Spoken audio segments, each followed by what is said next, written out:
Welcome to the EU. I think it's a terrible thing. And only an utter idiot would have voted out. We're not part of the EU anymore. How do you feel about the Brexit? Brilliant. Wisselende reacties op Schiphol vanmorgen. Wat de Brexit precies gaat betekenen voor de Britten hangt nog af van de uiteindelijke afspraken met de EU. Datzelfde geldt voor de gevolgen voor de Britse expats in de stad. Oh, wonderful. Yeah, you're happy then. Oh, I am pleased. Very happy. Are you going out to celebrate this morning? Don't drink too much. Okay, Mum. Bye. Linda Sargent woont hier al meer dan 15 jaar en mocht dus niet stemmen, maar ze leefde volop mee. Turned the television on and I was a little bit shocked, amazed, but very happy.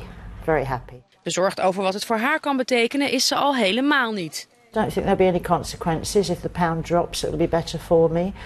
If there are trade restrictions, I think the bigger companies that have currently taken a lot of my business will maybe edge out. And then I'm back to where I started. Hello, darling. How are you? I'm all right. I'm happy. Cameron's gone. I've had two businesses here. It wouldn't have stopped me having a business here. It's a matter of us coming together in spirit, not because we're told to. It can become more difficult to own a business here as an expat. I don't believe it will. No, I don't believe it will. They're not going to upset too many people. I think everybody wants it to go as smoothly as possible. If they tell me I can't import marmalade, I'll import something else. How are you going to celebrate? We're just going to have a nice cup of tea together and we're going to talk about the future. We don't need alcohol. We're tea drinkers. There's maybe going to be some alcohol later today. Perhaps.